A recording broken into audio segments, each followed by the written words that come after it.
Foi. Bom, então, iniciando a gravação, Citologia 3.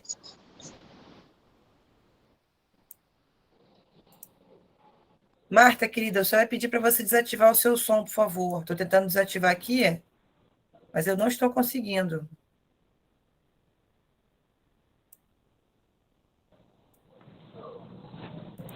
Se você puder desativar, por favor.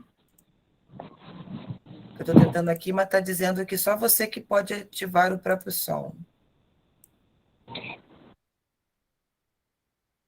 Obrigada, querida. Então, vamos lá. Vou deixar o chat aberto, caso alguém queira fazer alguma pergunta, tá bom? Bom, então é isso. A apresentação já está disponível para vocês aqui na minha tela.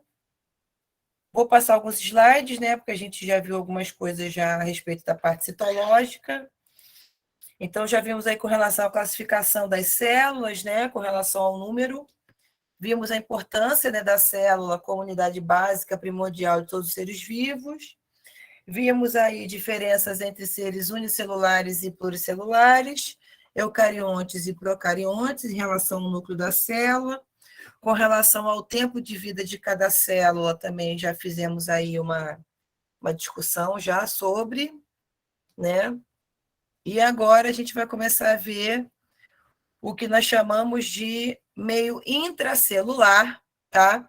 Que é esse meio que vai ser delimitado pela membrana plasmática, que também já vimos nas outras aulas, né? A composição química dessa membrana plasmática, a importância dessa membrana, tanto do contexto ligado à vida, como também ao contexto evolutivo, né?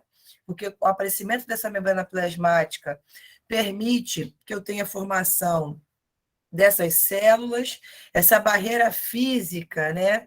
Porém flexível, né? Fluida, elástica, ela tem essa função de delimitar, né, o que nós chamamos de espaço intracelular, né? Ela também é uma barreira física de proteção da célula, né? Vimos também que a membrana ela tem essa responsabilidade, né, digamos assim, essa capacidade de selecionar tudo aquilo que sai e tudo aquilo que entra na célula, né? Então, evitar que entrem substâncias tóxicas, né, ou partículas que possam vir a deteriorar ou prejudicar, né, o funcionamento da célula. Vimos aí que a membrana, né, a nossa membrana plasmática, ela é uma membrana, né, lipoproteica, onde eu tenho proteínas ancoradas à bicamada fosfolipídica, né? Vimos que a membrana tem uma região hidrofílica, uma região hidrofóbica. Vimos que essa bicamada fosfolipídica ela tem uma certa fluidez de membrana, né, que a gente denomina esse conceito descrito, né, e proposto por Singer e Nicholson como mosaico fluido, né, modelo do mosaico fluido. Vimos que a composição química dessa membrana, né, oferece à nossa célula uma certa resistência, uma certa elasticidade. Ela também é altamente resistente com relação às cargas elétricas. Existem algumas substâncias que têm uma passagem rápida. Normalmente, as substâncias que a gente denomina de lipossolúveis, né, que são aquelas que são solúveis em gorduras, elas têm uma capacidade maior de entrada na célula. Normalmente os íons, né, e a água também tem um pouco de dificuldade, assim também como algumas outras moléculas de maior tamanho também vão ter um pouco de dificuldade.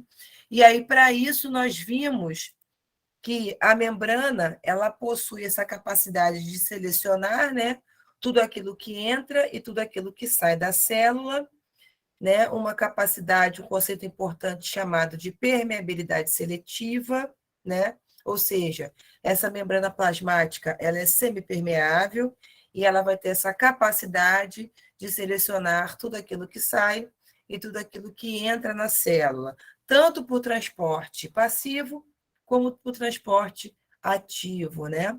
E também, além disso, ela vai ter essa capacidade, né, de processos ligados ao que nós chamamos de endocitose e exocitose, né? Ou seja, processos onde eu tenho englobamento de partículas, né? Ou de líquidos, ou de partículas diluídas em líquidos, que é o caso, né? Comentando da fagocitose e da pinocitose, que também já vimos isso nas outras aulas. E com relação à exocitose, que normalmente está ligada à secreção celular e também a processo de excreção de resíduos metabólicos, que a gente chama de plasmocitose, tá? E aí vimos que do transporte passivo, né, um transporte sem gasto de energia, e aí nós vimos aí processos ligados à difusão simples e à difusão facilitada, né, que são ambos aí processos aonde a célula não gasta energia para fazer esse transporte de membrana. Vimos que normalmente esse tipo de transporte sempre será a favor do seu gradiente de concentração, né, essa passagem de solutos. Vimos também que a difusão facilitada, ela vai ser, né, enfim, vai ter como auxílio o que nós chamamos de proteína permease, né, ou transportadora ou carreadora, além também do processo de passagem da água de um meio sempre menos concentrado, né, hipotônico, para um meio mais concentrado, hipertônico, através de uma membrana semipermeável, que a gente denomina, conceitua esse transporte passivo como osmose, né, que é a passagem somente do solvente. O transporte ativo, nós vimos aí que ele é um transporte que aí sim, ele vai depender do gasto energético. Vimos que nesse transporte, né, a entrada e saída de íons, né, de solutos sempre vai ser contra o gradiente de concentração, e vimos aí que um exemplo clássico do transporte ativo são as bombas de sódio e potássio, né, que fazem aí ou uma liberação ou uma entrada, né, contra o gradiente de concentração e de maneira ativa de sódio e potássio, sempre precisando de gasto energético para essa função. E vimos aí que a bomba de sódio e potássio era importante porque ela determina essas mudanças ligadas à carga elétrica da membrana plasmática, e isso vai ser importante em células como as hemácias, como os neurônios, como as células musculares, que dependem, tá, dessa bomba de sódio e potássio para conseguirem fazer a transmissão do impulso elétrico e, consequentemente, através dessa estimulação, produzir uma resposta fisiológica, tá? Bom, então a parte de membrana já fiz assim, né? Agora um resuminho rápido sobre o que a gente já viu. Né? Então, do transporte de membrana, nós vimos o transporte ativo, vimos o transporte passivo, vimos que do transporte passivo nós temos aí a difusão simples e facilitada e a osmose, e do transporte ativo, nós vimos aí a bomba de sódio e potássio. Na difusão simples, né, vimos que o soluto ele vai penetrar na célula sempre quando a sua concentração, né, é menor no interior da célula do que no meio externo, e sai da célula do caso contrário, ou seja, sempre a favor do gradiente de concentração. Então, ele sempre, esse soluto, ou essa substância, ou esse gás, sempre vai sair do local onde ele está em maior concentração para o local onde ele está em menor concentração, tá? E nesse tipo de difusão, né, de transporte passivo, eu não tenho consumo de energia e sempre vai ser a favor do gradiente de concentração. Com relação à difusão facilitada, né, comentei com vocês que existem algumas substâncias, né, que elas são muito grandes em relação a esses poros da membrana plasmática, que são formados aí pelas membranas, né, pelas proteínas de membrana. E aí, nesse caso, né, a gente precisa de um facilitador nesse processo para que eu consiga internalizar essas substâncias, né? Ou quando essas substâncias não são solúveis em lipídios, né? Que são substâncias lipossolúveis. E aí, nesse caso, né, eu preciso de uma proteína, que é uma proteína carreadora ou uma proteína carregadora, né, que vai fazer esse transporte, que vai auxiliar, que vai facilitar a entrada daquela substância para o interior da célula, né, que é um tipo de difusão chamado de difusão facilitada.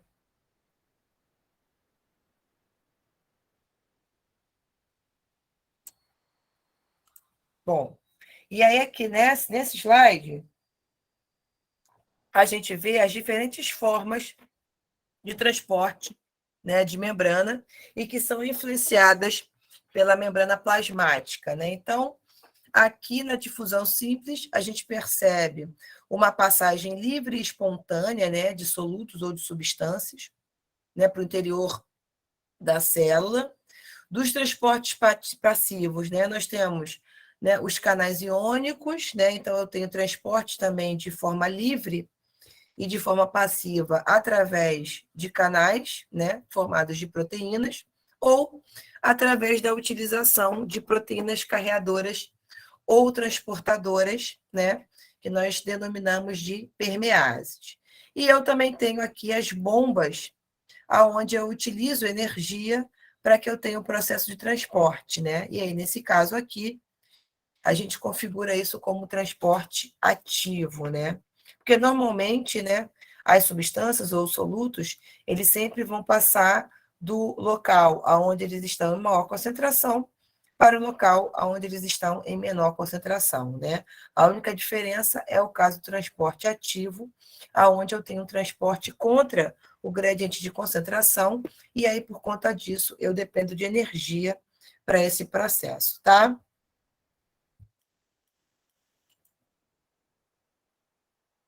Bom, com relação às proteínas transportadoras, né, ou permeases, nós temos aí, né, 3 tipos de transporte mediados, né, por essas permeases, que pode ser a uniporte, né, que segue uma única direção, a entrada dessa molécula. Eu tenho simporte, quando eu tenho, né, uma molécula atrelada a um íon, que nós chamamos de íon cotransportador, que faz esse processo de entrada da substância para dentro da célula.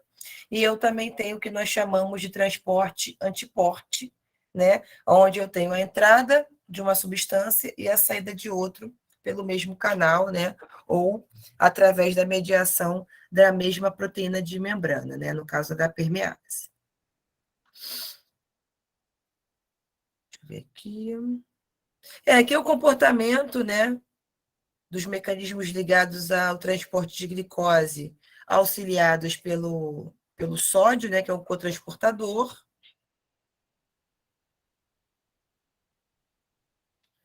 É por isso que, gente, o soro caseiro, por exemplo, ele é formado de água, açúcar e sal, porque esse sal, né, esse cloreto de sódio, ele vai ser dissociado pela água, e aí esse sódio auxilia a glicose, que é o açúcar, a entrar com maior facilidade dentro da célula, né? Então, por isso, quando você está desidratado, você ministra para esse paciente ou para essa pessoa desidratada o soro caseiro, porque ela vai absorver água nesse processo, né, através de osmose, e também vai auxiliar o processo de entrada de glicose nas nossas células, que é importante para que a gente continue fazendo a respiração celular, né, que é aquele processo que acontece nas células, que veremos aí qual é a organela responsável por esse processo aí de produção de energia, para que a sua célula consiga se manter viva, né, se manter ativa. Bom, vou pular essa parte aqui dos transportadores, né? E aí, com relação à osmose, né, nós vimos que também é um tipo de transporte passivo. E aí, nesse caso, eu também não tenho gasto energético no processo de transporte da água, né? Normalmente, esse transporte sempre vai ser do local menos concentrado para o local mais concentrado, né? Do hipo para o hipertônico. E aí chega um ponto que a gente consegue igualar as concentrações, né? Com a passagem da água. Vimos também já processos ligados à difusão, com relação ao comportamento, né, da célula sanguínea em relação aos vários tipos de meios, né? Então, também recapitulando, quando eu coloco uma hemácia no meio hipertônico, né, em relação ao meio interno da célula, essa célula vai ter uma tendência a perder água para o meio, porque normalmente a água sempre vai migrar do meio hipotônico para o meio hipertônico. Então, consequentemente, essa célula perde água para o meio e ela murcha, né? Um processo que a gente chama de crenação, né? Então, a nossa hemácia, ela fica crenada. Se essa hemácia ela é incluída no meio isotônico, isso quer dizer que as concentrações do meio externo, elas são equivalentes, são próximas ao meio interno da célula. Então, eu até tenho uma certa entrada e saída de água, mas ela é bem perceptível, e aí vocês percebem, né, que eu não tenho mudança na configuração, né? Eu não tenho mudança na forma da célula. E quando eu injeto essa célula, né, essa hemácia, no meio hipotônico, ela vai acabar perdendo, desculpa, ela vai acabar recebendo água para o meio, porque normalmente ela vai ser hipertônica em relação ao meio. E ela começa a ganhar água para o meio, até um ponto que ela não aguenta a pressão osmótica e acaba rompendo nesse processo. Né? Também já vimos isso em relação ao transporte de membrana. Eu estou só fazendo uma recapitulação aí, para que não fique dúvida para vocês com relação às avaliações, tá? Facilitada também já comentei.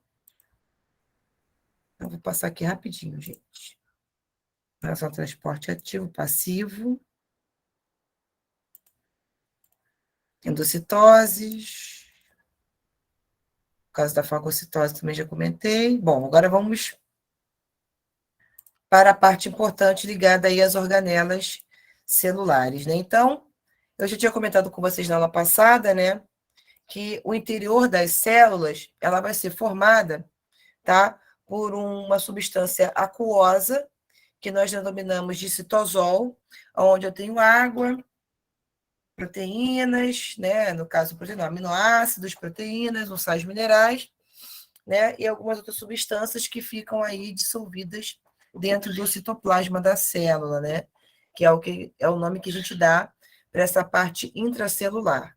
E mergulhados nesse citoplasma, né, dentro desse citosol, nós temos o que nós denominamos de organelas celulares, né, que seriam esses pequenos órgãos importantes para o funcionamento da célula, né? E aí vão ter várias funções importantes, né, dentro do contexto fisiológico celular, que vão dar a condição da célula de se manter viva e ativa por mais tempo, tá? Então, normalmente as células eucarióticas, que são as células animais típicas, tá? São essas células que são dotadas por esse núcleo, né, por esse local delimitado por uma membrana chamada de carioteca, ou membrana ou envoltório nuclear, tá? E dentro desse núcleo está contido o material genético das nossas células, né? No caso, representado pelo DNA. Nós também temos uma outra molécula importante, que é o RNA, que ele vai ser formado a partir de uma célula molde, tá?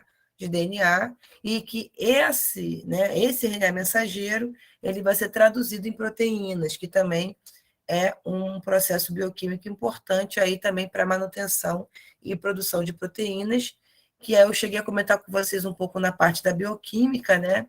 Que é de fundamental, porque normalmente as proteínas, elas são macromoléculas importantes para o processo de estruturação, né, da célula, e também vai dar aí também origem a outras substâncias importantes, como hormônios, como enzimas, hemácias, anticorpos, músculo, né? Então, que a gente vai rever isso na parte de anatomia e fisiologia humanas, tá?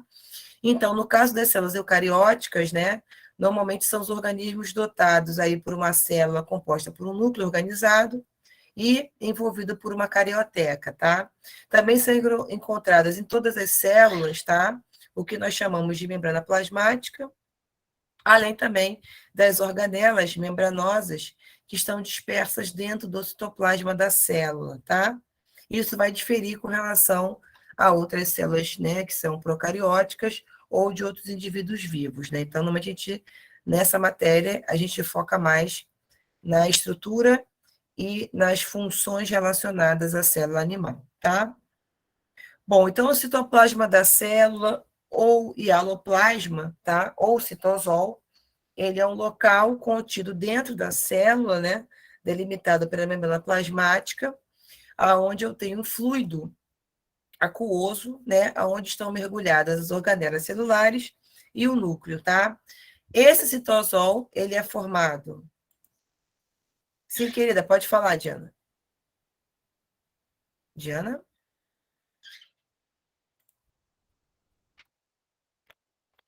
Diana, pode falar? Quer perguntar alguma coisa?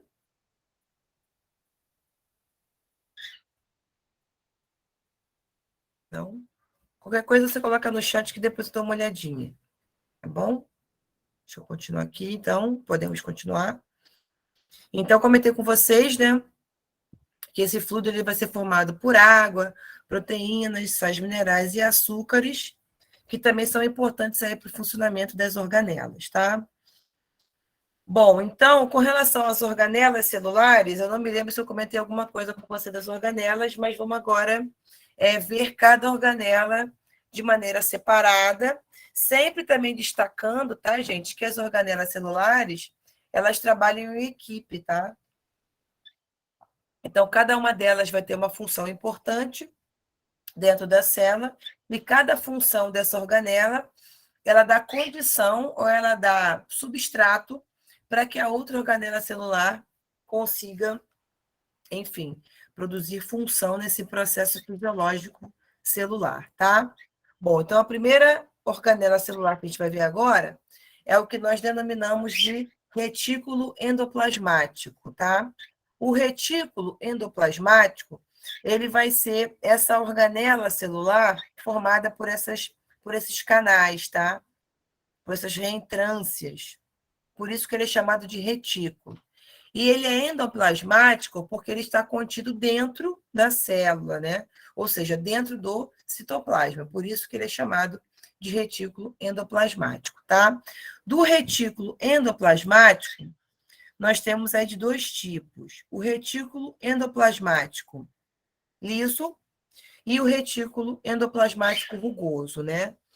Então, normalmente, quando a minha célula ela precisa sintetizar e transportar proteínas, tá?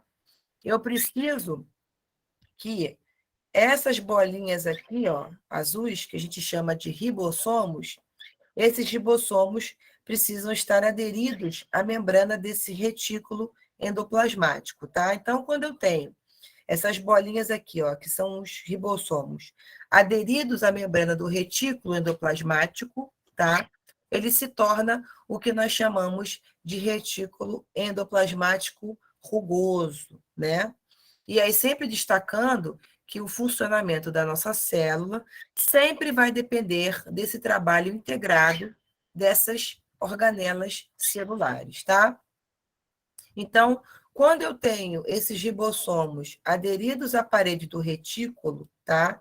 Ele vai ter como função a formação e transporte de proteínas, tá?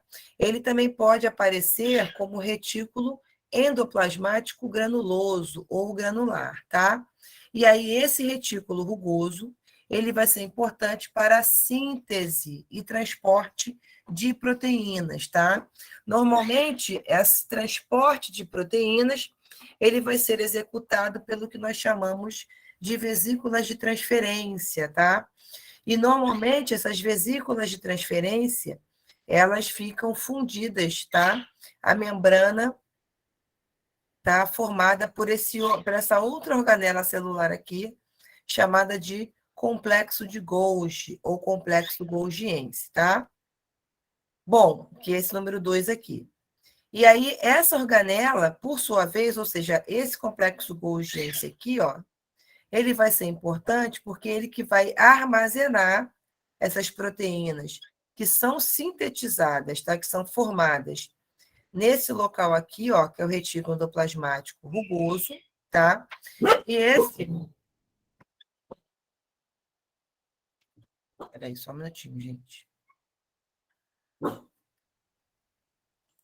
Só dar uma olhadinha, gente, que eu tenho que abrir aqui a porta. Peraí, só um minutinho.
Não estou te ouvindo, professora.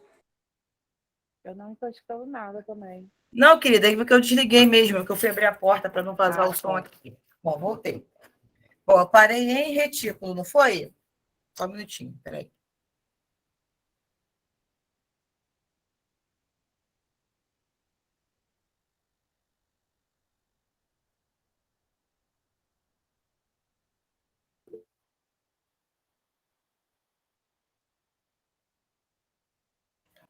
Oi? Oi, Geisa, pode falar, querida. Não, eu não estava escutando você. Ah, não, não, porque eu desliguei que rapidinho foi com o Aham. meu sobrinho. Peraí, porque senão, minha filha, ele põe a casa abaixo. Peraí. Ai, gente.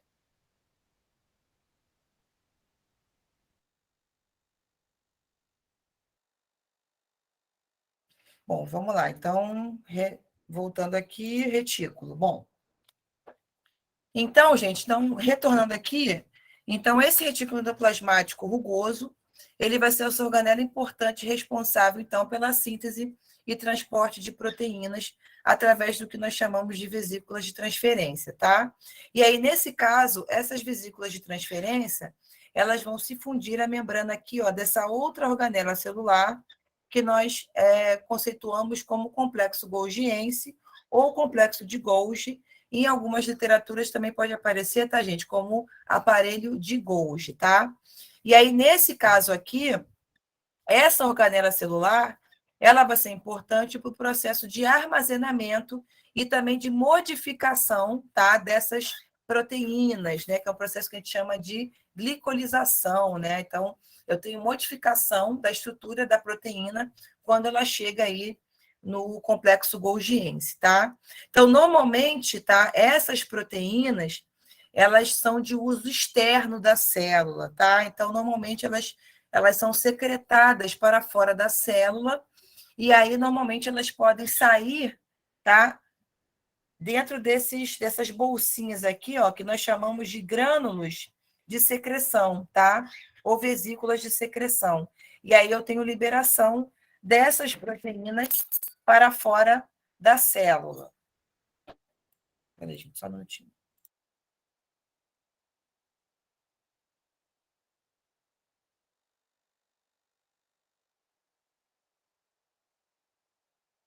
Desculpa aí, só falei aqui para ele ficar quietinho. Liga a televisão e fica quietinho. Obrigada. Mas, ó, a televisão coloca abaixo, hein? Tá? Obrigada, querido. Bom, e aí é importante porque, por exemplo, digamos que a célula precise produzir uma enzima que vai ser importante para o processo aí de digestão no nosso sistema digestório. Então, como é que a nossa célula vai produzir essa enzima para ser liberada no processo digestório? Vai ser esse processo. Então, eu tenho produção dessa proteína no retículo endoplasmático rugoso, tá? Através de uma vesícula de transferência, essa proteína vai parar dentro do complexo golgiense, tá? E aí ele armazena e modifica essa proteína, né, essa enzima, e depois ele libera essa enzima para fora da célula através desses grânulos de secreção, tá? Ou pode também acontecer, tá, dessas proteínas formadas aqui no retículo serem utilizadas, tá, internamente pela célula. E aí também é importante destacar que o complexo golgiense, além dessa importância ligada para o armazenamento e também de modificação das proteínas. Obrigada. Espera aí só um minutinho.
Professora, você não ligou seu áudio.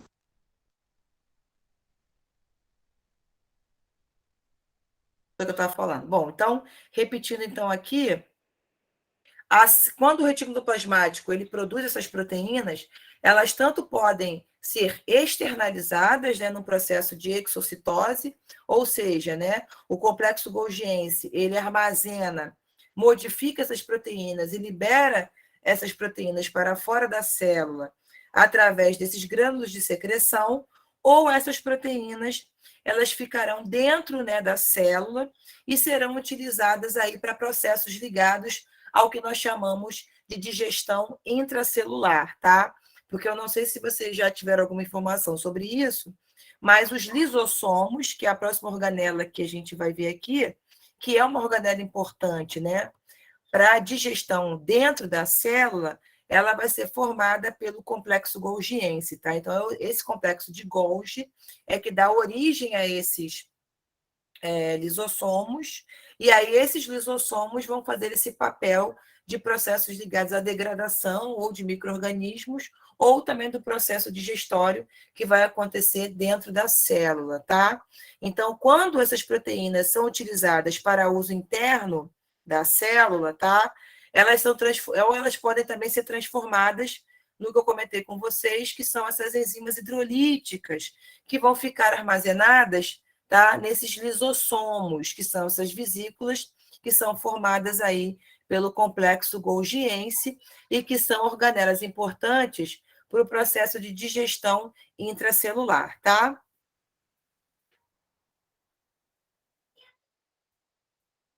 Espera aí, gente, só um minutinho, espera aí.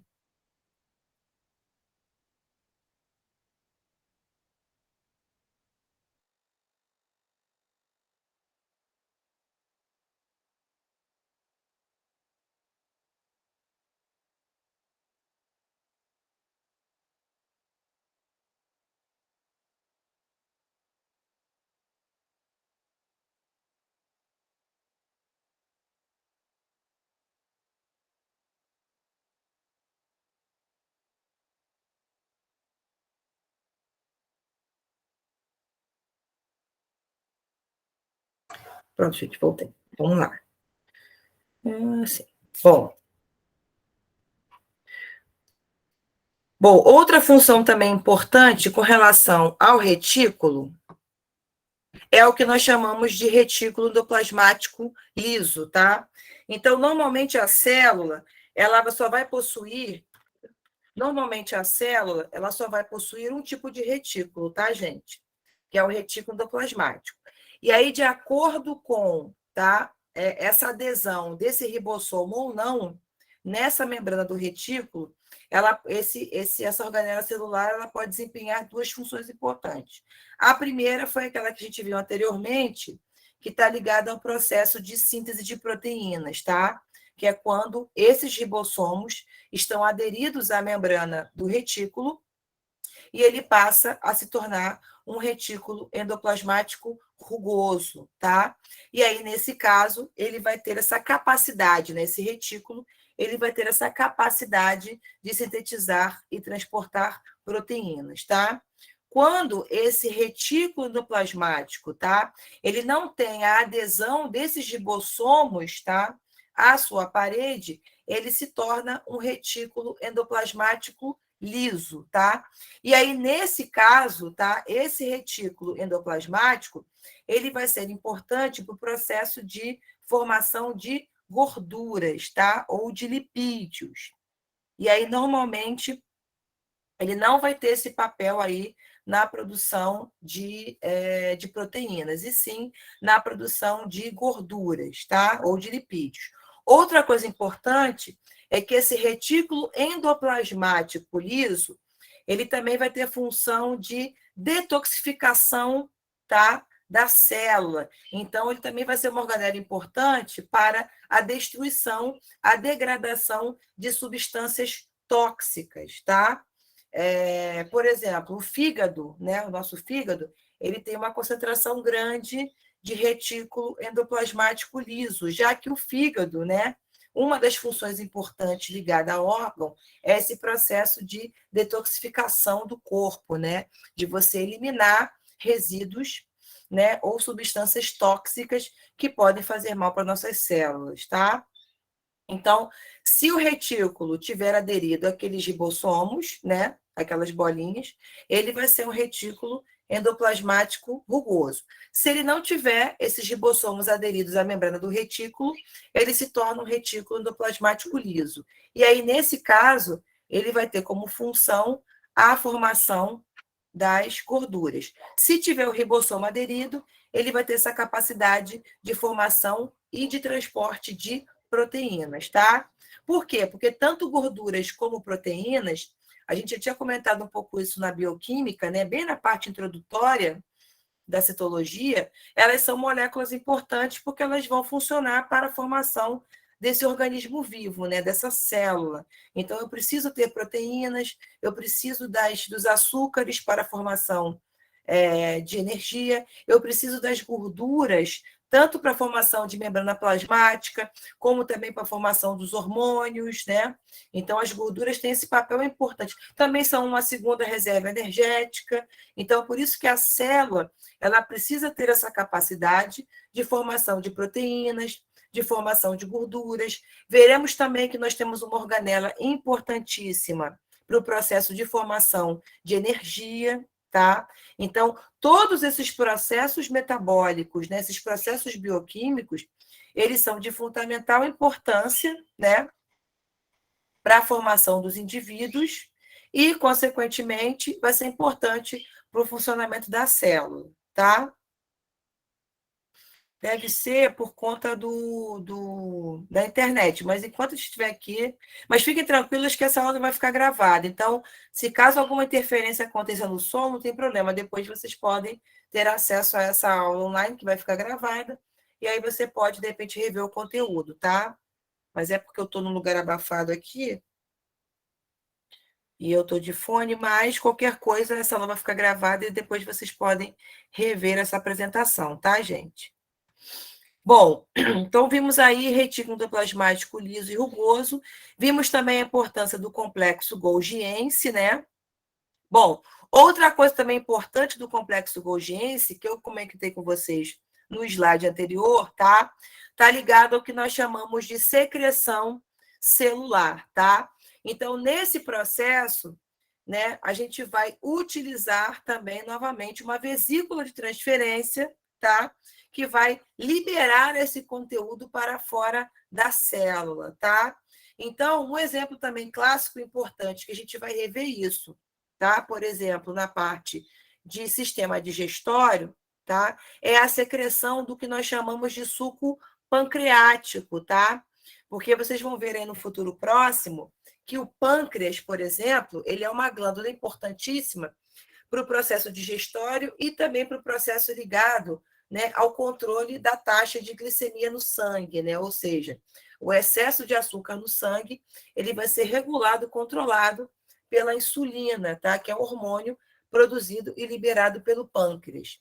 Só que o pâncreas ele é conhecido como uma glândula mista ou anfícrina. Por quê?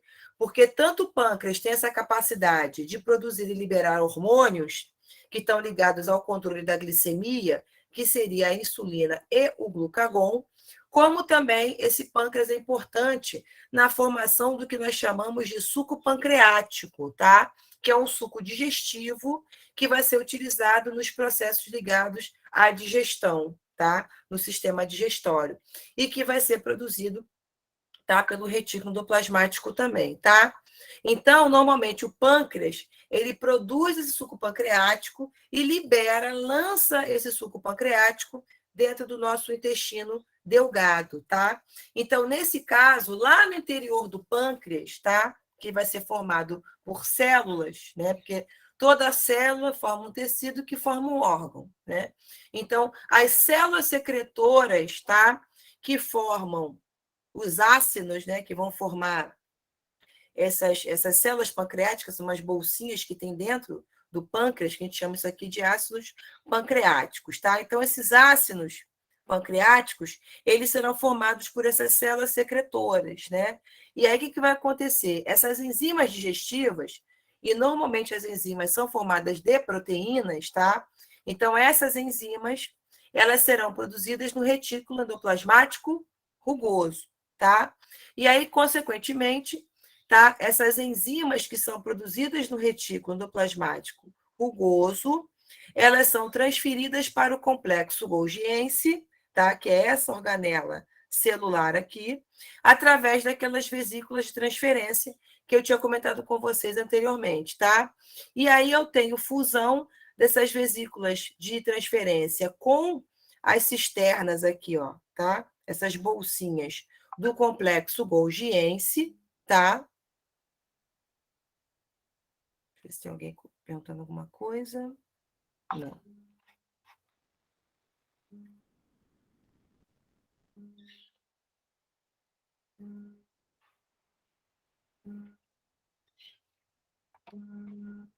Peraí, gente, só um minutinho.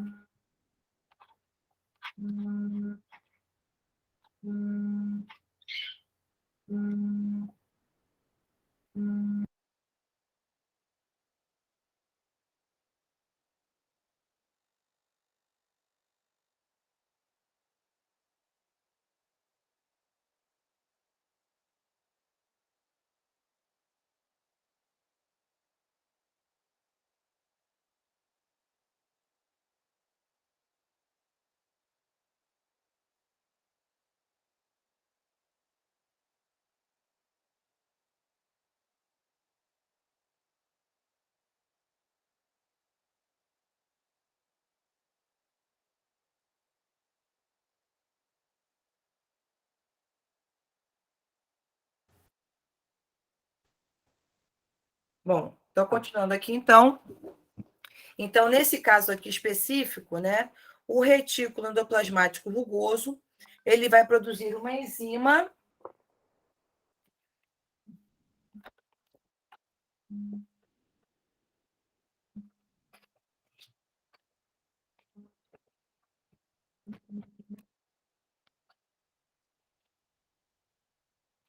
Pai, eu estou em aula. Pai, eu estou em aula. Não, não passou aqui, não. Não, então, não passou, não. Quem passou aqui foi o pai do Gustavo, deixou ele em casa. Tá em casa. Pai, deixa eu voltar para aula aqui. Tchau.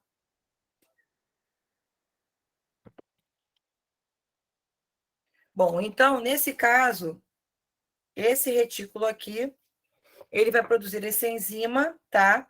Que vai ser transferida por essa vesícula de transferência para o complexo Golgiense, que vai fazer esse processo de armazenamento dessas enzimas, tá?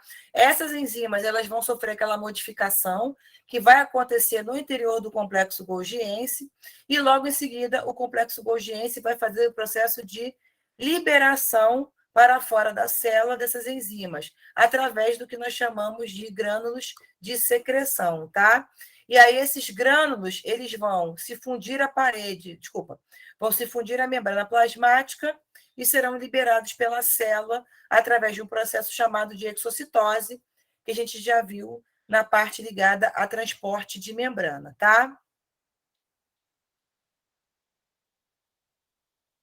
Bom, a nossa próxima organela aqui, assim, não, continuando com o complexo Golgiense, tá?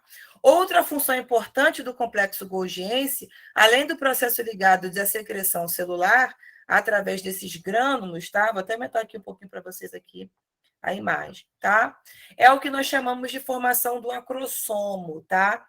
Que é essa região aqui, ó, bem no início do espermatozoide, que também é uma célula importante ligada aos processos de fertilidade e os processos ligados à fecundação, tá? Que também é uma parte ligada à anatomia e fisiologia humanas, que é o sistema reprodutor masculino, no caso do espermatozoide do masculino, e nós também temos do feminino com relação à formação do corpo lúteo, tá? Então, nos testículos, tá? Essas espermátides, que são essas células, que são o início da transformação e da formação do que nós chamamos de espermatozoides, tá? Então, nesse caso, o complexo golgiense, ele vai formar essa bolsinha aqui, ó, chamada de acrossomo, que também vai estar inserido nesse acrossomo, tá? Essas enzimas importantes que vão auxiliar o processo de introdução desse espermatozoide no óvulo, tá? No processo de fecundação. Também é uma parte importante, tá? Da célula sexual masculina, que é formada a partir do complexo golgiense, tá?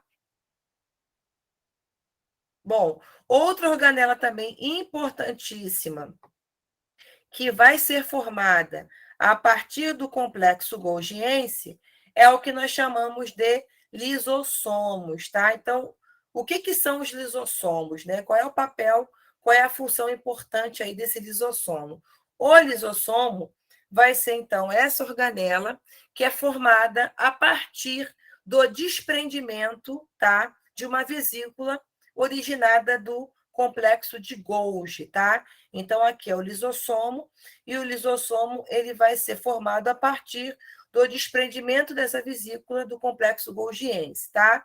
E aí, dentro desse lisossomo, estão contidos aquelas enzimas hidrolíticas, tá? Que são importantes para um processo que nós denominamos de digestão intracelular, tá? Essas enzimas digestivas, elas são formadas lá no retículo endoplasmático rugoso, tá? E aí elas são armazenadas através do desprendimento dessas vesículas do complexo golgiense para a formação, tá, desse lisossomo. Então, os lisossomos, eles aparecem na célula para o processo de digestão intracelular quando eles são formados a partir, né, da formação das enzimas digestivas, que são formadas no retículo endoplasmático rugoso, são armazenados no complexo golgiense, que desprende essa vesícula, tá? Formando o lisossomo, tá bom? Tá? E aí, nesse caso, como é que vai acontecer o processo aí de digestão intracelular? Então, nós vimos, né, que lá no processo ligado às endocitoses, eu tenho de dois tipos, né? A fagocitose e a pinocitose. Então, só para vocês relembrarem, vou colocar o slide lá que mostra a fagocitose e a pinocitose.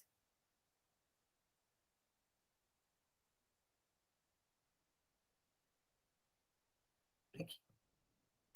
Bom, então nós vimos que existe um processo que é feito a partir ou de uma invaginação ou de uma evaginação da membrana plasmática, né, formando prolongamentos ou formando canais por onde a célula vai absorver partículas ou vai absorver líquidos nesse processo, que é o caso da endocitose, tá?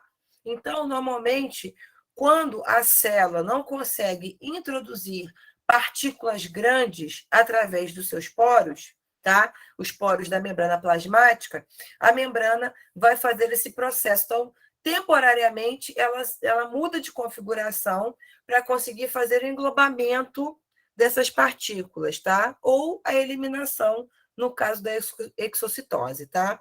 Então, na endocitose, nós vimos que nós temos dois processos importantes, ou a fagocitose ou a pinocitose, tá? No caso da fagocitose, a gente viu que eu tenho uma expansão, tá, dessa membrana plasmática, formando o que nós chamamos de pseudópodos, tá, ou falsos pés.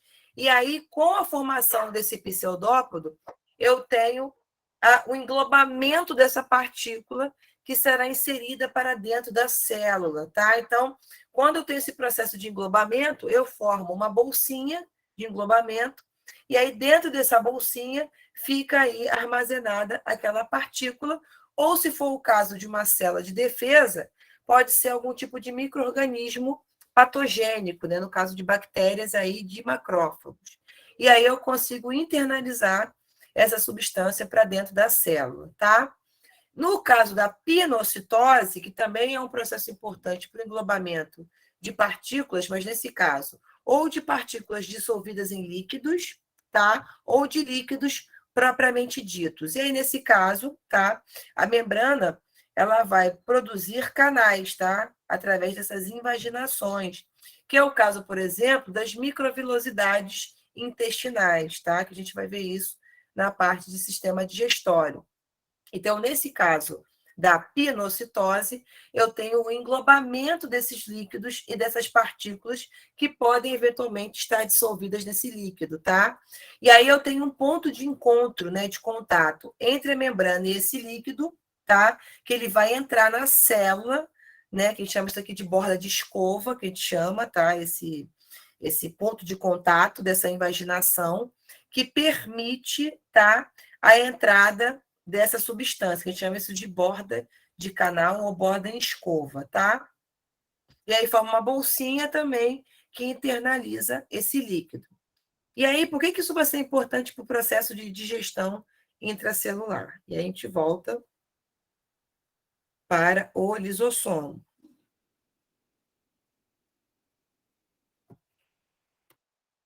Tá?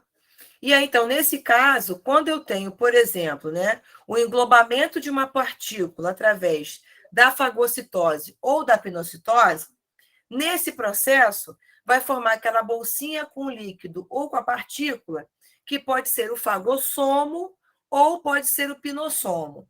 E aí, essas bolsinhas com a partícula ou com o líquido, que se vai ser o fagossomo ou o pinossomo, ele vai se fundir ao lisossomo, tá? E aí, quando esse fagossomo ou esse pinossomo se funde ao lisossomo, ele vai formar o que nós chamamos de vacúolo digestivo ou digestório, tá? E aí, dentro desse vacúolo, né? Dentro dessa vesícula, eu tenho aquelas enzimas digestivas, né? Que foram produzidas e sintetizadas lá no retículo endoplasmático rugoso, tá? Que vai fazer o processo de degradação, de digestão daquele material englobado, tá? E aí, o que a célula vai fazer? As substâncias que são úteis, elas serão absorvidas pela célula.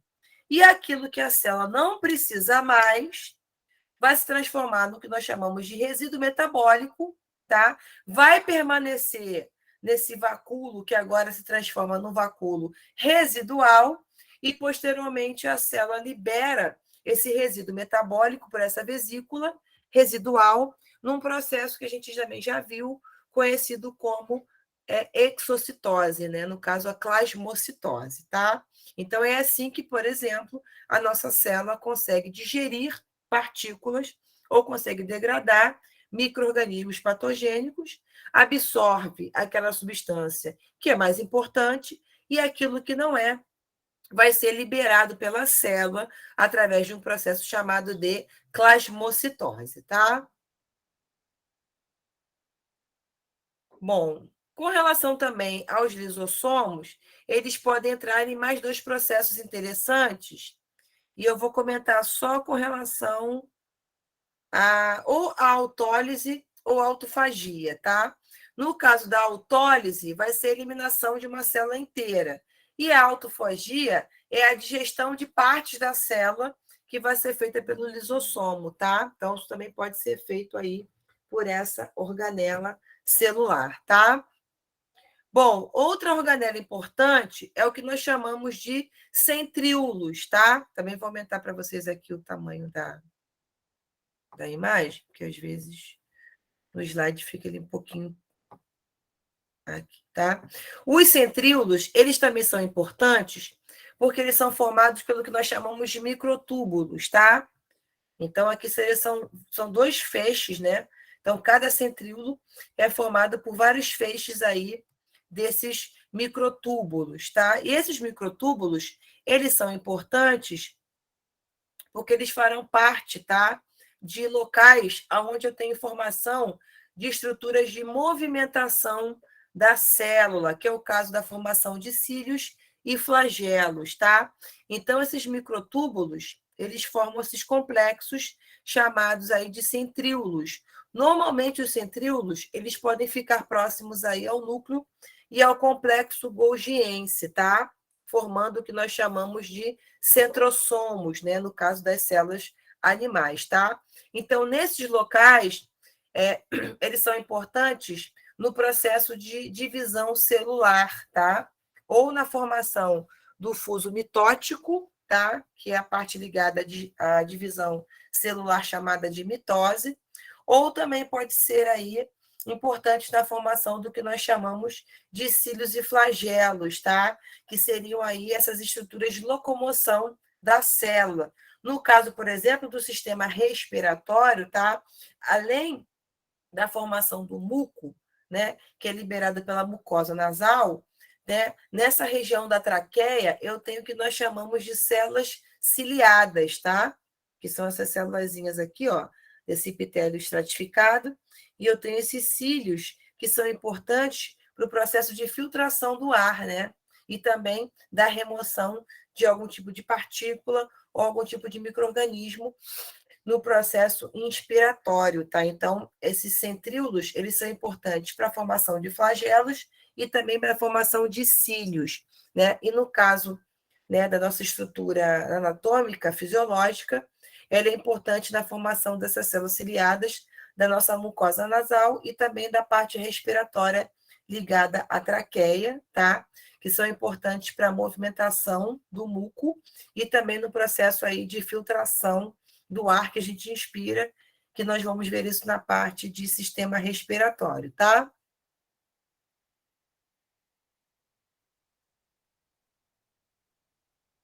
Bom, outro também importante, ligado aos microtúbulos, é a formação do que nós chamamos de citoesqueleto, tá? Esse citoesqueleto, ele nada mais é do que o esqueleto da célula, tá? Então, esse citoesqueleto, ele vai ser importante para o processo de sustentação da nossa célula, tá? Que é uma estrutura tridimensional, tá? Então, tanto os movimentos e deslizamentos dessas fibras, elas também vão dar forma, sustentação e também vai dar movimentação para a nossa célula, que nós já vimos aí, essa movimentação de membrana, essa movimentação da célula, importante nos processos de fagocitose, de plasmocitose, nos processos ligados à divisão celular, entre outros também, como movimentos ameboides, tá? Então, todas essas estruturas de arcabouço ligado ao citoesqueleto são importantes para dar forma, sustentação e também para dar movimentação às nossas células, tá? Bom, deixa eu ver aqui. Ah, sim, já comentei com vocês, então, com relação ao retículo endoplasmático liso, né? Que é esse retículo responsável pela formação de gorduras, né, de lipídios, e também para o processo de degradação de substâncias tóxicas na célula, tá? A superfície do retículo é uma superfície lisa, tá? Então, eu não tenho aqui ribossomos aderidos à membrana desse retículo.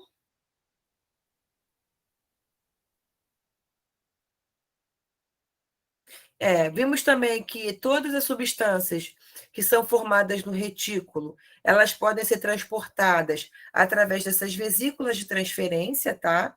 E aí, normalmente, a membrana, ela forma uma estrutura através de um processo chamado de brotamento, tá vendo? Aí forma essa bolsinha cheia de proteínas ou de gorduras, que pode se fusionar à membrana do complexo Golgiense, tá? Que vai formar um grânulo de secreção e libera essa substância aí para fora da célula. Tá vendo? Então, normalmente o retículo, ele está ligado, tá, ao complexo Golgiense, formando, tá, essas vesículas secretoras, ou o complexo Golgiense pode também estar ligado à formação dos lisossomos, tá?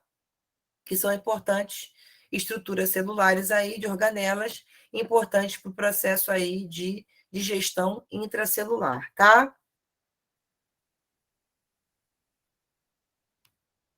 Bom, outra organela importantíssima, também vou aumentar aqui, ó, o tamanho, são o que nós chamamos de mitocôndrias, tá?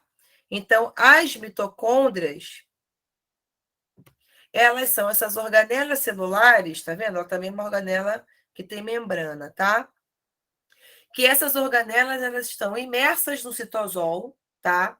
Essa organela é formada por várias bolsas e filamentos, e elas são literalmente conhecidas como as casas de força das nossas células. Por quê? Porque no interior das nossas mitocôndrias eu tenho formação de uma molécula importantíssima chamada de ATP, tá? que é a nossa molécula energética, tá?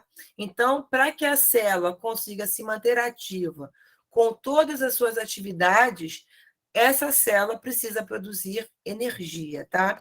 Essa energia, ela vai ser formada a partir de um processo bioquímico que nós denominamos de respiração celular, tá?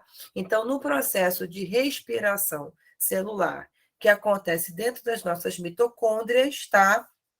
A célula vai utilizar o açúcar em presença de oxigênio, vai formar energia e, ao final do processo, né, o resíduo metabólico dessa respiração celular é a formação de gás carbônico e água.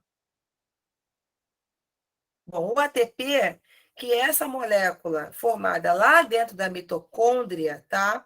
Ela vai ser a energia que vai ser importante para que a célula consiga, né, enfim, desempenhar o seu trabalho, né, as suas funções, tá? Então, a energia que a célula vai utilizar para produzir trabalho vai ser sintetizada pela própria célula, tá? No caso, dentro da mitocôndria, na formação, né, de ATP nesse processo. Então, dentro do processo de respiração celular, vai acontecer vários processos bioquímicos, né? Mas, nesse caso, eu não vou entrar no mérito dos processos bioquímicos ligados à respiração celular, tá? Mas é só importante destacar que, dentro da mitocôndria, vai ocorrer um processo chamado de respiração celular, onde eu tenho formação de energia, tá? E aí a célula vai gastar essa energia para conseguir, por exemplo, fazer o transporte ativo, né? Que é um transporte importante, onde eu dependo de energia para conseguir fazer produzir essa função, tá? Bom, com relação a outra organela importante, é o caso dos ribossomos, tá? Os ribossomos que podem ou estar livres no citoplasma, ou esses ribossomos podem estar aderidos, tá? À membrana do retículo endoplasmático, se transformando naquele retículo, que também nós já comentamos sobre ele, que é o retículo endoplasmático rugoso, né? Ou retículo endoplasmático granuloso. E aí, no caso específico, né, dos ribossomos, ou também podem ser conhecidos como ribossomas, tá?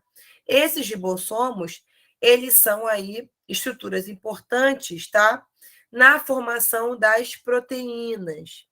E aí, os ribossomos, eles tanto podem estar contidos nas células eucarióticas, que é o caso das nossas células, como também nas células procarióticas, tá? Então, as bactérias também vão produzir, no caso, vão também ter ribossomos para a produção de proteínas, tá? Que tanto podem estar dispersos no citoplasma, né? Ou formando complexos que nós chamamos de polirribossomos, ou esses ribossomos podem estar aderidos à membrana do retículo endoplasmático, tá?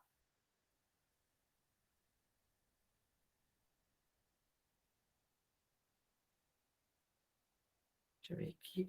Os vacúolos, a gente já comentou na parte de lisossomos. Oi, Jaqueline, pode falar, querida. Eu queria tirar só uma dúvida, só para ter certeza. No caso, a mitocôndrias, ela é só a principal responsável pela produção de ATP? Isso, é a organela específica responsável pela produção de energia. A função dela é essa, produção de energia. E aí, como é que a mitocôndria produz essa energia? Através de um processo chamado de respiração celular, onde eu preciso de açúcar, de glicose, oxigênio, e aí eu tenho formação de ATP, e o resíduo metabólico dessa respiração celular é a formação de gás carbônico e água. Entendi. Obrigada. Tá? Outro dado importante também com relação à mitocôndria é que ela possui o seu próprio material genético, tá? Então, existe um DNA chamado de DNA mitocondrial, que é uma herança materna, tá? Então, as nossas mitocôndrias, né?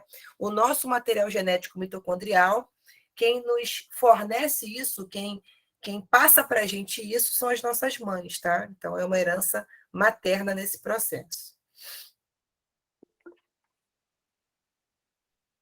Sim, pode perguntar. Quem está Você pedindo? estava falando dos centríolos, aí ele é para a parte respiratória e mais o que, os centríolos? Então, o centríolo está ligado tanto à formação do citoesqueleto, que é esse arcabouço celular, né, que sustenta e dá forma para a célula, e também ele vai estar ligado a um processo chamado de divisão celular, tá? No caso da meiose e da mitose, formando uma estrutura filamentosa chamada de fuso mitótico ou fuso acromático, tá? Que é o Tá bom. processo ligado à divisão celular, tá bom? Tá, obrigada. Deixa eu ver aqui. Onde é que nós paramos?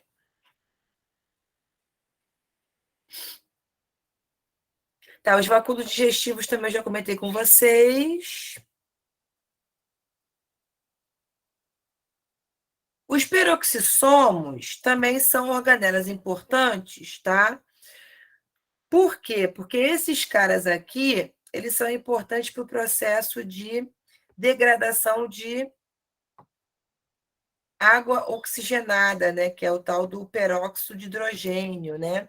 Então, os peroxissomos, eles são organelas membranosas, né? São umas bolsas membranosas que vão conter dentro dessas bolsinhas membranosas várias enzimas digestivas, tá?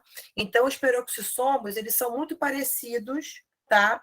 Com os nossos lisossomos, eles até, dependendo da observação ao microscópio, até podem ser confundidos, tá? Mas, nesse caso dos peroxissomos, eles também vão ter aí dentro deles uma enzima específica chamada de catalase, que é uma enzima importante aí para o processo de detoxificação do corpo, tá? Normalmente a gente encontra muito peroxissomos lá nas nossas células hepáticas, tá? As células que formam o nosso fígado. Tem muito peroxissomo. Deixa eu ver aqui. Ó, então, um panorama geral das células, né? Então, nós temos aqui, ó, as mitocôndrias, que são essas verdinhas, que são essas organelas membranosas importantes para o processo de produção de energia, tá? Nós temos os lisossomos, que são as organelas importantes para o processo, né, de digestão intracelular, que são formadas a partir do complexo golgiense, né? Nós temos aí o retículo endoplasmático, que ele pode ser, né, ou retículo endoplasmático rugoso, porque eu tenho poliribossomos, né? Vários ribossomos aderidos à sua membrana, ou ele também pode ser um retículo liso, quando eu não tenho esses ribossomos aderidos. Se eu tiver os ribossomos aderidos à membrana desse retículo, ele vai ter como função importante a síntese e a transferência de proteínas. Se ele for um retículo liso, ele vai ser importante para o processo de produção e transferência de gorduras, né, na forma de lipídios. Vimos também o aparelho de Golgi, ou complexo golgiense, que vai ser também uma outra organela membranosa importante para o processo de empacotamento, tá? E de modificação das proteínas que são formadas aí no retículo endoplasmático rugoso, né? Que vai formar aqueles grânulos de secreção que fazem o processo de secreção celular, ou seja, de liberação de substâncias para fora da célula, né? Vimos também aí os ribossomos livres e também vimos aqui o núcleo da célula, que vai ser formado pela membrana, né, nuclear, ou envoltório nuclear chamado de carioteca, aonde está contido dentro desse núcleo o nosso material genético, tá? Então, vamos agora falar um pouquinho sobre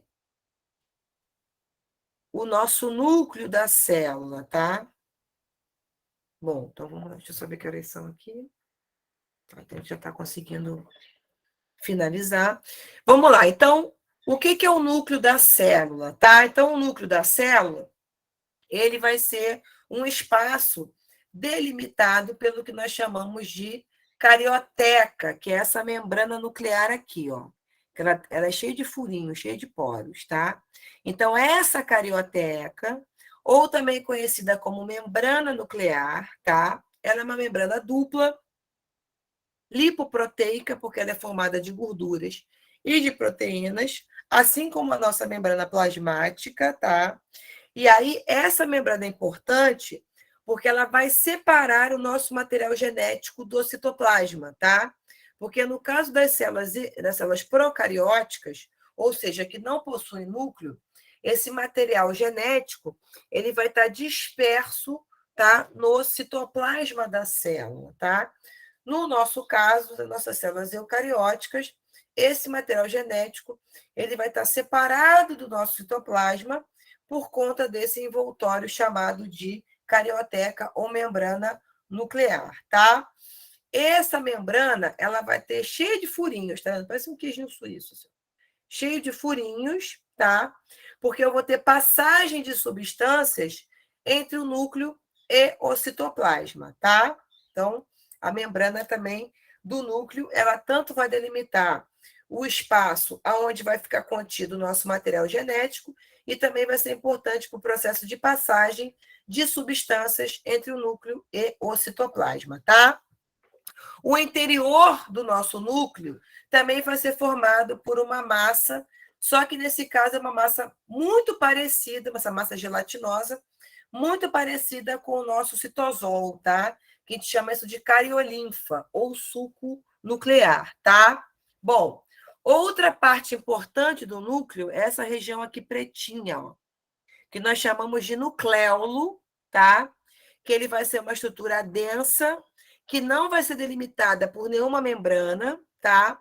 E que ela vai ser importante porque ela vai ter uma quantidade grande de um tipo específico de material genético chamado de RNA ribossômico, tá? Que ele vai estar ligado aí à formação daqueles ribossomos, que são aquelas organelas celulares importantes para o processo de formação de proteínas, tá? E eu também tenho, nessa região da cariolinfa, essa estrutura aqui, ó, parece um novelinho assim, enroladinho assim, tá? Chamado de cromatina, que é esse material filamentoso aonde estão contidas as nossas informações genéticas, tá? E aí, quando eu tenho bem o enrolamento dessa cromatina, fica bem enroladinho assim, a gente forma o nosso material genético, né? Forma os nossos cromossomos, tá? Que seria a cromatina associada a umas proteínas que nós chamamos de histonas, que fazem ela ficar bem enroladinha, tá? Então, isso tudo está contido dentro, tá, do núcleo da célula, que vai ser envolvido e protegido por uma membrana chamada de carioteca, tá? Por isso que as nossas células são chamadas de células eucariontes, tá?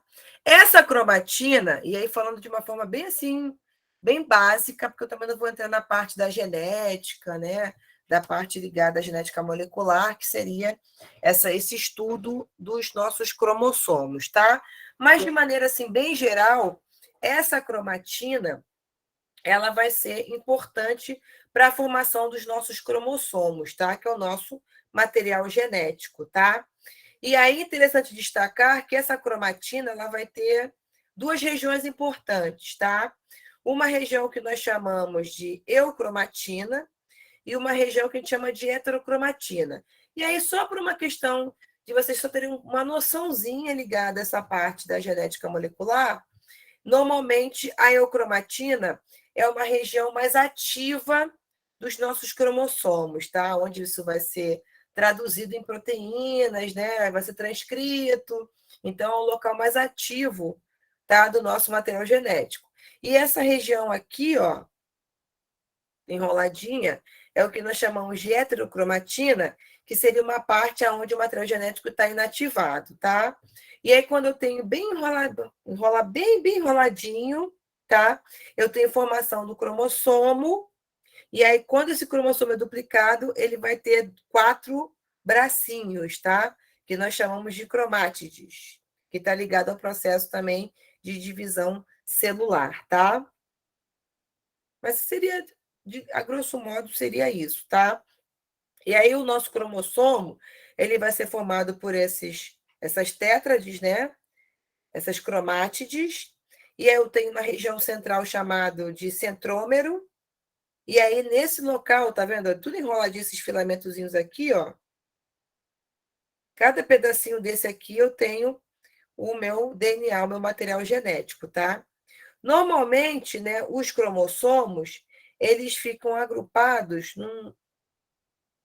tá? No que nós chamamos de cariótipo, tá? Então, o nosso cariótipo seria a nossa biblioteca genômica, né? Então, tudo que a gente é como indivíduo, como organismo vivo, né? As nossas informações genéticas estão contidas no nosso cariótipo, tá? E aí eu tenho o cariótipo feminino e o cariótipo masculino, tá?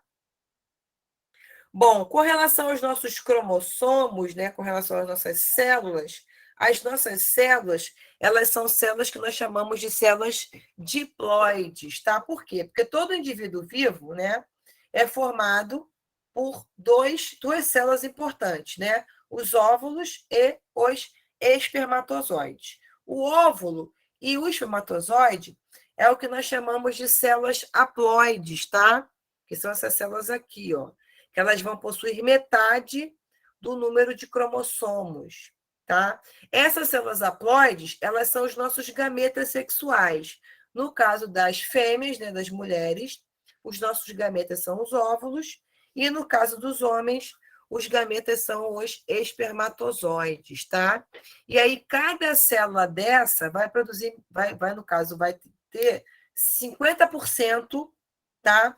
Das nossas características hereditárias, né?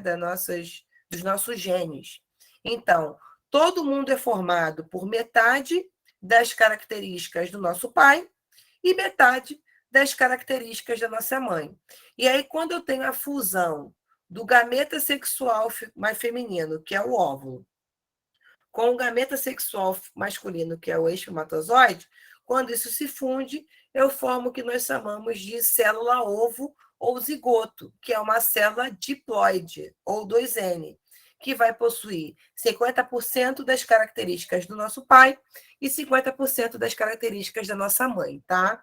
E aí, no processo embrionário, isso vai se desenvolver no indivíduo adulto, né? No caso, no feto, e depois no indivíduo adulto, né? No processo de formação, de evolução do nosso corpo, né? Do nosso organismo, tá? No nosso caso, né? Do nosso cariótipo, nós temos aí, normalmente o nosso cariótipo, né? O nosso genoma, ele é formado por 46 cromossomos ou 23 pares de cromossomos, tá? E aí, desses 23 pares de cromossomos, 22 pares de cromossomos são o que nós chamamos de cromossomos autossômicos ou autossomos, tá? Que são importantes para a formação do nosso corpo, tá? Das nossas células somáticas, tanto masculina como femininas. E nós temos um par de cromossomos que é o par sexual, tá? No caso das meninas, das mulheres, nós somos XX, tá? Então, nós somos 46, sendo que 44 cromossomos são importantes para a formação do corpo, e um par é um par sexual, tá? No caso do cariótipo masculino, tá? A diferença, e no caso dos homens, eles serão XY, e das mulheres, XX. Então, todo mundo é formado por 44 cromossomos, ou 22 pares de cromossomos, sendo que um par é sexual. No caso dos homens, XY, no caso das mulheres, XX, tá? Essa parte aqui dos cromossomos, o tamanho deles, eu não vou entrar muito nesse mérito.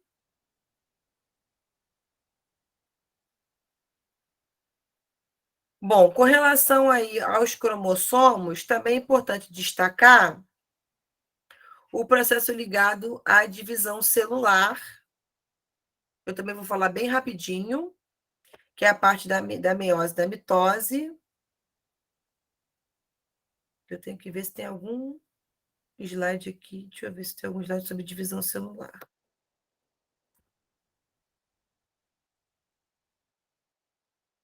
Aqui, núcleo de divisão celular, achei.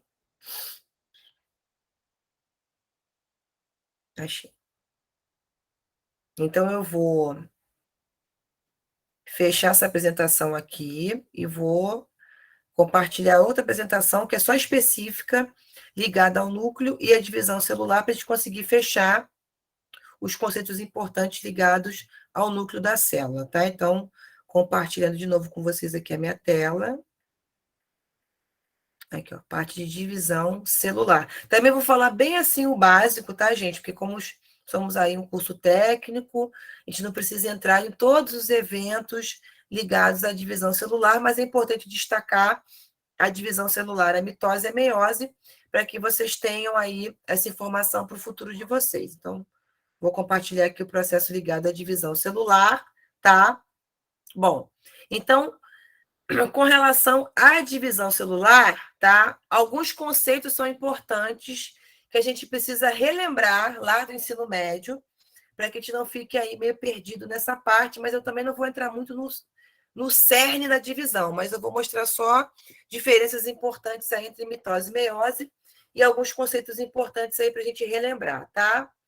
Primeiro, com relação ao conceito ligado aos cromossomos, tá? Então, o que são os cromossomos? Os cromossomos, eles são aquelas moléculas responsáveis, né? O nosso DNA é aquela molécula responsável pelo que nós chamamos de características, né, hereditárias, ou seja, os cromossomos, eles são responsáveis pela transmissão das nossas características, tá? Que são passadas de pais para filhos. Então, todos nós somos formados por metade das características herdadas da nossa mãe e metade das características herdadas do nosso pai, tá? Bom, vimos também que nós temos aí uma biblioteca genômica chamada de cariótipo, tá? Então, o cariótipo vai ser, então, a coleção dos vários tipos de cromossomos, tá? E isso pode variar de uma espécie para outra, tá? E aí vimos também que os cromossomos são formados de proteínas e também são formados pelo aquele ácido, né? Aquele ácido nucleico, que vimos aí bem no iniciozinho, lá da bioquímica, que é o ácido desoxirribonucleico, formando a molécula de DNA, tá? Bom, outra coisa importante também para relembrar é que o DNA vai conter os genes, tá? Então, o que são os genes? Os genes é a informação genética, tá? Então, é uma espécie de instrução, tá? Química, que vai condicionar uma característica do indivíduo, que vai ser traduzida numa proteína. Então, a cor do seu cabelo, a cor da sua pele, o tipo de cabelo que você vai ter, a cor do seu olho, tudo isso está contido nesse gene, tá? Nessa informação genética, tá? Na célula humana, estima-se que nós temos aí em torno de 25 mil genes, tá? Dentro aí do nosso genoma. E os cromossomos, eles podem diferir com relação ao tamanho, à forma e ao número de genes, tá? Então, só mesmo para relembrar essa parte da genética. E aí nós temos aí algumas semelhanças, tá? Em chimpanzés, macacos, e também com relação aí aos vegetais, com relação ao número de cromossomos das células, que eu também não vou entrar muito nesse mérito, não. Mas se vocês... eu esqueci que eu acho que eu não mandei esse slide para vocês, mas eu vou mandar com relação ao núcleo e divisão celular, que seria a última parte da citologia, tá? Outra coisa importante é definir o que é uma célula haploide de uma célula diploide, tá? Então, uma célula haploide, ela vai ter aí, no seu núcleo, apenas um tipo de cromossomo, e aí, nesse caso, ou é o espermatozoide ou é o óvulo, tá? Então, as células haploides são os nossos gametas sexuais, ou masculinos ou femininos, tá? E aí, cada célula haploide, ela vai possuir aí metade do número de cromossomos de uma célula íntegra, né? De uma célula diploide. Por isso que ela é chamada de célula haploide, porque ela vai possuir aí apenas 23 tipos de cromossomos, tá? Metade da quantidade de uma célula diploide, que contém 46, né? Bom, então, no caso da célula diploide, ela vai possuir 2 cromossomos de cada tipo. No caso do feminino, no caso da célula diploide, eu tenho aí metade das características da célula feminina, né? E metade da célula masculina, no caso, o óvulo e o espermatozoide. Bom, no caso das células diploides, tá? Elas vão possuir no seu núcleo 2 cromossomos de cada tipo, tá? Então, todas as nossas células, com exceção das células de reprodução, vão ter esse quantitativo de cromossomos, tá? E aí, cada célula diploide vai possuir 2 cromossomos de cada tipo, né? Possuindo, então, no seu total aí, ou 23 pares de cromossomos, ou 46 cromossomos. 44 somáticos e um par sexual, ou XX ou XY.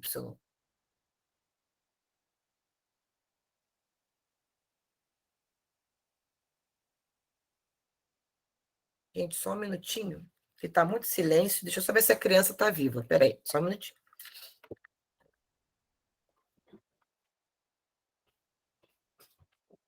Gustavo?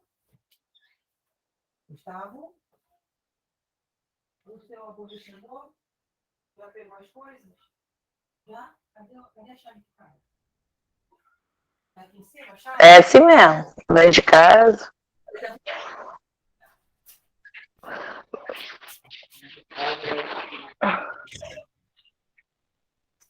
Ainda bem que o meu não tá em casa, senão não ia nem conseguir assistir a aula. Essa vida de home office com criança em casa, eu não sei como é que vocês conseguem. Quem tem filho, vocês conseguem. É, né? É loucura. É só sobrinho. E nem mora comigo. Ele mora em campo. Isso aí é a correria da vida real. Isso aí é a correria da vida real. Olha os bastidores.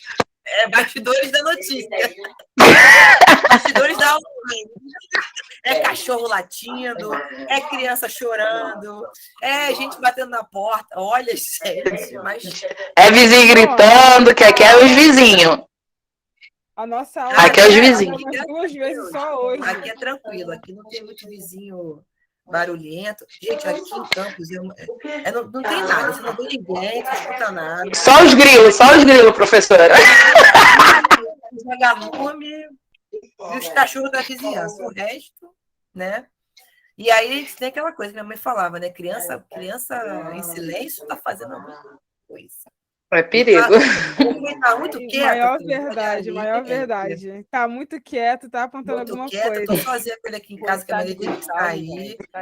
Aí eu fui dar uma olhadinha só para ver se ele tá vivo, tá, gente? Você não tá brigando com o cachorro. Também, você tá vendo televisão. Depois qualquer coisa eu trago ele aqui para vocês verem quem é o Gustavo. Criança muito calma, tranquila, só que não. Ai, gente, muito boa essa vida, né? Deixa eu voltar aqui onde é que eu estava. Assim. Células diploides. Bom, então, as células diploides, né, que vão formar aí o nosso corpo, eles sempre vão ter aí esses cromossomos agrupados, sempre vão ser aí um par de cada tipo, também vai diferir com relação ao tamanho e forma, e cada par sempre vai ter uma origem materna e um par de origem paterna, tá? Que seria aí uma revisãozinha rápida a respeito da divisão, tá? E dos cromossomos, né? Então, tá vendo? Então, eu tenho lá o cromossomo materno, o cromossomo paterno, e aí eu tenho genes que condicionam a característica X e genes que condicionam a característica Y, né? Porque também tem isso, né? Quem define se esse embrião, né, esse feto, se vai ser masculino ou feminino, é a característica contida no Y, né? Então, ele que define se vai ser homem ou não, 50% pode nascer uma mulher, 50% pode nascer um menino, e aí quem define isso é o cromossomo masculino, né? Deixa eu ver se tem mais alguma coisa interessante aqui. Ah, tá. Você sabia que o bebê tem trilhões de células? É isso, tá? Com relação à parte... então, a célula ovozigoto, né, vai ser essa união do espermatozoide com o óvulo, tá? Isso aqui seria o zigoto humano, ó, tá vendo? E aqui, ó, o espermatozoide furando a zona pelúcida e invadindo o óvulo, tá vendo? Para formar a célula ovo ou zigoto, no processo de fecundação. Né? Então, e aí eu vou ter um aumento. Aí, quando eu tenho o processo de fecundação, eu começo a ter vários processos ligados à divisão celular, né? Vai começar a produzir muitas células para conseguir formar órgão, tecido, né? Que é a parte mais embrionária, né? Do processo de fecundação. E aí, o que vai acontecer? Nesse processo, eu preciso garantir que esse feto, que esse embrião comece a se desenvolver, crescer e para se transformar num organismo vivo, né? E completo. E aí, como é que esse processo de fecundação vai dar origem a esse indivíduo completo? Através de um processo chamado de divisão celular, que é um processo que vai ocorrer ao longo da nossa existência. A gente vai sofrer esse aumento do número de células por conta desses inúmeras divisões celulares, tá? Então, a divisão celular, ela é também um papel importante que vai ser produzido pela nossa célula para garantir o nosso crescimento e, eventualmente, a substituição de células se eu fizer uma fratura ou se eu perder um pedaço da pele, né, num ferimento. Então, para fazer uma cicatrização, para fazer a renovação de uma célula, né? Se uma célula morre ou envelhece, para eu restituir, para eu substituir essa célula, eu preciso desse processo de divisão celular, tá? E aí, como é que uma célula origina outra célula? Até que essa apresentação está bonitinha, né? Então, vamos lá. E aí, nós temos aí dois tipos de divisão celular: a mitose e a meiose, tá? Então, para que eu tenha a formação de uma célula a partir de outra célula, eu preciso desses dois tipos de divisão, ou a mitose ou a meiose. E aí, a mitose, tá? E ela vai ser importante para a formação de células do corpo, né? E aí, relembrando para vocês que as células que constituem o nosso corpo, elas vão ser formadas por 46 cromossomos ou 23 pares de cromossomos, tá? Então, para que a sua célula comece a se dividir, eu preciso formar para formar duas novas células. Esses cromossomos, eles vão se duplicar dentro lá do núcleo. Então, eu tenho que aumentar a quantidade de cromossomos para que eu consiga dividir uma célula em duas células iguais e iguais à sua progenitora. Então, normalmente na mitose, eu tenho formação de duas células, né? Tá vendo? Então, eu tenho uma célula mãe, que vai ser formada por 46 cromossomos, que vai dar origem a duas células filhas, tá? Essas células filhas, elas são idênticas geneticamente entre si e geneticamente idênticas à sua progenitora, tá? Então, é uma divisão que nós chamamos de divisão equacional. Então, a mesma quantidade de cromossomos que eu tenho na célula mãe é a mesma quantidade das células que eu vou produzir no processo de divisão, que são as células filhas, tá? Então, será que tem mais uma bolinha aqui? Ah, aqui tem. Então, normalmente é assim: eu tenho uma célula mãe que vai se dividir em duas células filhas, tá? Vou até encaixar aqui, ó, aqui embaixo. Então, eu tenho uma célula progenitora que vai formar duas células filhas, tá? Essas células filhas, elas são idênticas entre si, geneticamente falando, e elas são idênticas à sua progenitora, tá? Então, esse processo de divisão é chamado de mitose. É claro que eu não vou entrar naquele mérito da prófase, da anáfase, da metáfase, da telófase, que é representada por esse desenho aqui, tá? Se vocês quiserem aprofundar um pouquinho o conteúdo, aí vocês podem, de repente, pesquisar quais são as fases da mitose e da meiose, mas eu não vou entrar nesse mérito. Eu só quero que você entenda que para que meu corpo consiga se renovar, que ele consiga crescer, que ele consiga regenerar uma fratura, que ele consiga fazer o processo de crescimento do seu músculo, dos seus ossos, né? Eu preciso desse processo chamado de mitose, tá? Que até caiu alguma mesa aqui. Deixa eu pegar. E aí, a mitose, ela vai ser um processo de formação de 2 novos núcleos, tá? Da célula. E aí, para cada um deles, eu preciso ter a mesma quantidade de cromossomos da célula mãe, da célula progenitora, tá? Então, a célula se divide em 2 novas células, cada uma com 46 cromossomos dentro do seu núcleo, tá? Por isso que no processo de mitose, eu preciso duplicar a quantidade de material genético contido no núcleo da célula mãe, para conseguir produzir 2 células filhas idênticas, tá? Com a mesma quantidade de cromossomo. Se em algum momento desse processo de divisão essa quantidade de cromossomos não for a mesma, aí começa a dar ruim, gente. Aí começa o processo de anomalia genética, de síndromes, que são esses erros no processo de divisão celular, tá? Então, na mitose, uma célula mãe vai produzir 2 células filhas, idênticas entre si e idênticas à sua progenitora, a sua célula mãe, tá bom? Ok? Então, vamos lá.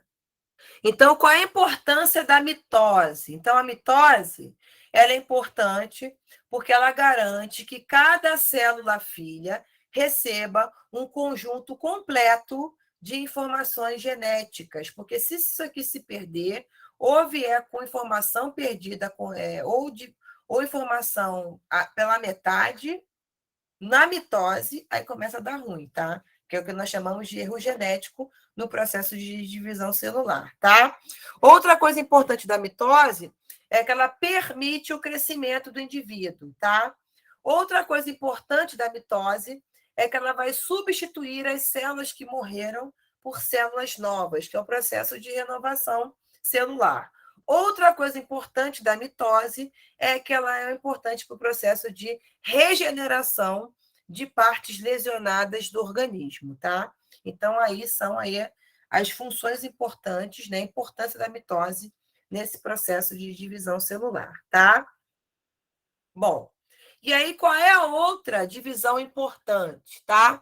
Que é o que nós chamamos de meiose, que é uma divisão importante para o processo de formação dos gametas, né? Porque como é que a gente consegue formar os nossos gametas? Eu também não tenho nenhuma bolinha aqui para fazer, mas eu vou usar esse aqui mesmo. Esse vai dar certo, tá? E aí, como é que eu consigo transformar, né, um óvulo ou um espermatozoide que vai ter somente metade da quantidade dos cromossomos, né? Então, na meiose, tá? Então, nesse caso, meiose significa na metade. Então, eu vou dividir na metade. Então, eu tenho aqui, ó, uma célula com 46, que vai se dividir em 2 com 23, tá? Então, se eu juntar as 2, dá 46. Se eu dividir, dá 23, tá? Então, nesse caso, os cromossomos são duplicados lá no núcleo da célula-mãe, que é uma célula diploide, que se divide em 2 células com metade da informação genética, tá? Que são os gametas. Eu vou até botar de cor diferente. Ah, não, tá. Que é o caso da... Vou botar aqui de... Então, aqui seria o vermelhinho masculino... Não, minto. O vermelhinho feminino, mas aqui cor não tem gênero, né? Então, aqui seria o masculino, aqui seria o feminino, tá? Então, eu tenho uma célula diploide, tá? Que duplica o seu núcleo, que duplica a quantidade de cromossomos do seu núcleo para a formação de 2 células com metade da informação genética, tá? A gente chama isso de células haploides, que vai formar os gametas. No caso da gente, vai formar o nosso óvulo. E no caso da célula masculina, né, vai formar os espermatozoides, tá? E aí, uma vez dividido, tá? Que é o caso da mitose, na meiose se divide de novo. Então, normalmente, Na meiose, vai acontecer 2 divisões, tá? Então, eu tenho uma divisão. Tá vendo? Ó? Isso aqui seria o cromossomo duplicado, tá vendo? Aí, se eu dividir assim, é mitose. Porque é a mesma quantidade aqui, é a mesma quantidade aqui. Na meiose, divide de novo. E aí, eu vou dividir essa bolinha de novo e essa bolinha de novo, formando 4 bolinhas. Essas 4 bolinhas têm a metade da informação genética da bolinha toda aqui, ó, grudada aqui, tá vendo? Então, na meiose, ela vai ser uma divisão que vai transformar células com metade dos cromossomos, tá? Por isso que chama meiose. Então, eu tenho 2 divisões. Então, na primeira divisão, tá? Vai ser antes da duplicação dos cromossomos da célula-mãe, que vai originar 2 núcleos diferentes. Na segunda divisão, eu não tenho mais duplicação e formação de mais 2 novos núcleos, tá vendo? Ó? Então, eu tenho 4 núcleos aqui, ó. No total, formando 4 células filhas. E aí, nesse processo, cada célula filha vai possuir 23 cromossomos, que seria a metade, né, do número de cromossomos da célula inteira, tá? Então, no processo de meiose, que é a metade, tá? Eu tenho duplicação dos cromossomos, tá? Da célula mãe. E depois, quando eu vou dividir na segunda versão, eu não tenho mais duplicação, e aí, ao final, eu tenho formação de 4 células filhas, com metade das características hereditárias, né, no caso genéticas, da sua célula-mãe, tá? Que é o caso da meiose. E aí, a meiose, qual é a importância da meiose? Primeiro, a formação dos gametas sexuais masculino e feminino para o nosso sucesso reprodutivo e perpetuação da nossa espécie, tá? Outra coisa importante é que nesse processo eu vou ter o que nós chamamos de crossing over, né? Que é o tal da recombinação genética. E aí, essa divisão aumenta a variabilidade das espécies no processo de reprodução sexuada, tá? Que a gente vai ver na parte da microbiologia, que quando eu tenho uma reprodução sexuada, ou seja, formação de gametas sexuais, né? Masculinos e femininos, eu tenho maior variabilidade genética, né? Porque eu tenho aí características da mãe e do pai. Quando eu tenho, por exemplo, uma divisão em forma de clone, né? Eu tenho uma célula que se divide em 2 iguais, né? Então eu não tenho muita variabilidade nesse processo, que seria a reprodução assexuada. Mas na reprodução sexuada, eu tenho fusão dos 2 gametas, e aí eu tenho maior variabilidade genética nesse processo de divisão, tá? Então, para fechar e para resumir, mitose e meiose. Então, a mitose, né? Cada célula filha, ela vai ser originada de uma célula mãe. Deixa eu botar aqui. Então, tem aqui uma célula mãe, que vai originar 2 células filhas com o mesmo número de cromossomos que nela existiam. Então, se a mãe tinha 46,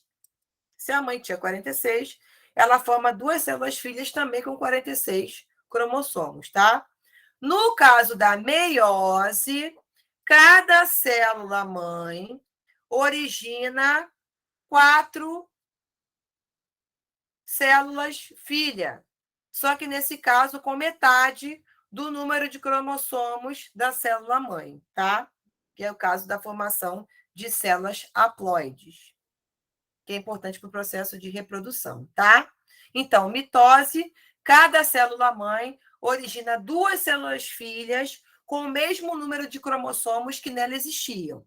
E na meiose, cada célula-mãe origina 4 células filhas com metade do número de cromossomos que nela existiam, tá? Então, Ó, então, aqui também tem um mapa conceitual, lá no finalzinho lá dos slides, que eu também gosto de deixar para vocês, para auxiliar no processo dos estudos, tá? Para que vocês consigam desencadear as ideias a respeito daquele conteúdo, tá? Então, ó, a divisão celular humana, ela vai ocorrer em toda a vida do indivíduo, tá? E ela vai possuir dois tipos, ou a mitose ou a meiose. No caso da meiose, ocorre quando a célula-mãe origina duas células filhas com o mesmo número de cromossomos nela existente, tá? E aí essas suas células, duas células filhas, elas são células diploides, tá? Que vão formar todas as células do nosso corpo, com exceção dos gametas, tá? A mitose, ela tanto vai permitir o crescimento do organismo, como também a substituição das células mortas, né? Ou seja, o processo de renovação celular, tá? E no caso da meiose, ela ocorre quando a célula-mãe origina 4 células filhas com metade do número de cromossomos que nela existiam. E aí, nesse caso, eu vou produzir 4 células filhas, tá? Que são células haploides, que são os gametas, que podem ser os óvulos ou os espermatozoides, tá? E aí, qualquer coisa, também tem outro resuminho lá no final, tá? Tem até os links aqui, se vocês quiserem ver a divisão celular. Aí é só clicar em cima que tem aí o vídeo do YouTube, para vocês verem. Aqui também mais um resuminho com relação à mitose e meiose, tá? Para complementar vocês, que eu já comentei sobre isso. Ó. As células vermelhas, para quem multiplicar. Então, mais um resuminho para vocês. A parte do ciclo celular, eu não vou entrar nesse mérito, tá?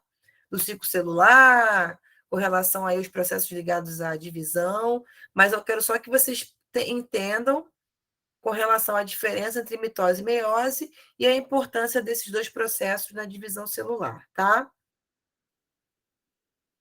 Se vocês querem, ó, tá vendo? Aqui tem as fases, que é anáfase, telófase, mas eu não vou entrar nesse mérito, não, tá? Se vocês quiserem dar uma olhadinha no final, mas não precisa saber isso agora, né? No futuro próximo, na graduação, talvez, vocês vão ter que ver todos esses eventos ligados à divisão. Mas o importante aqui agora é só entender a diferença entre mitose e meiose, a importância da meiose e a importância da mitose e o conceito biológico ligado a esses dois eventos aí da divisão celular, tá bom? E eu não vou esquecer, ainda hoje eu mando para vocês esse slide da divisão, que agora que eu estou vendo que eu não mandei, que só faltava esse slide, tá? Então, eu vou fechar aqui o compartilhamento e vou fechar a gravação, que depois eu vou disponibilizar para vocês, tá? Então, hoje a gente fecha